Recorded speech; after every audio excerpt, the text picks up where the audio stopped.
আমি কি ঢাকা বিশ্ববিদ্যালয়ে চান্স পাবো? আমার দ্বারা কি সম্ভব বিশ্ববিদ্যালয়ে চান্স পাওয়া?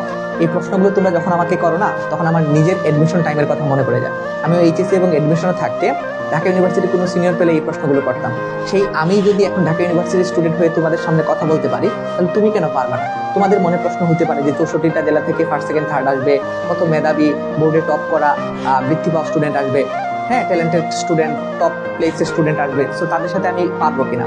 দেখো, তোমার একটা জিনিস মনে রাখতে হবে যে তুমি এখানে একটা সিটের জন্য পরীক্ষা দিবা এবং একটা পরীক্ষায় তোমার হবে। সো ওই পরীক্ষাটার জন্য তুমি একদম হার না মানা অধ্যবসায়ী করতে হবে এবং তোমার পরিশ্রমটা থাকতে হবে ওই লেভেলের, যারা এই 64টা জেলার মানুষ যেটা করবে না, তুমি তোমার জায়গা থেকে সেটা করবা। অনেক ক্ষেত্রে আমরা এটা মনে করি যে ঢাকা ইউনিভার্সিটিতে কঠিন, আমার জিপিএ কম। আমি এরকম অনেক স্টুডেন্ট দেখেছি, ইভেন আমার রুমমেট সেও ঢাকা ইউনিভার্সিটিতে চান্স পেয়েছে এবং তার কিন্তু এইচএসসি রেজাল্ট কিন্তু 3.83 এবং এসএসসিতে 4 সামথিং। তো ঢাকা ইউনিভার্সিটিতে যে কেবল চান্স পায় শহরের স্টুডেন্ট কিংবা 2টা A+ পেলে বা জিপিএ 5 পেলে, গোল্ডেন A+ পেলে যে চান্স পায়, ব্যাপারটা এরকম না। ঢাকা ইউনিভার্সিটিতে সিট কত? 3 থেকে 4 বা 5,000 স্টুডেন্ট নেয়, কিন্তু ঢাকা ইউনিভার্সিটিতে প্রতি বছর বোর্ডে পরীক্ষার্থী 1.5 থেকে 2 লক্ষ A+ই আসে। সো A+ পাওয়া মানে যে ঢাকা ইউনিভার্সিটিতে চান্স পেয়ে যাবা, আর A+ না পেলে আমি ঢাকা ইউনিভার্সিটিতে চান্স পাবো না, সাবজেক্ট পাবো না, ব্যাপারটা এরকম না।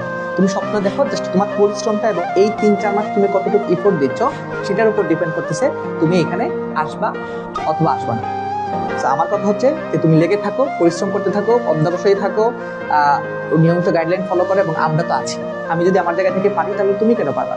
চেষ্টা করে থাকো, তোমাকে স্বপ্ন দেখানো আমাদের কাজ, এবং স্বপ্ন পূরণ করার জন্য যা যা করা লাগবে ইনশাল্লাহ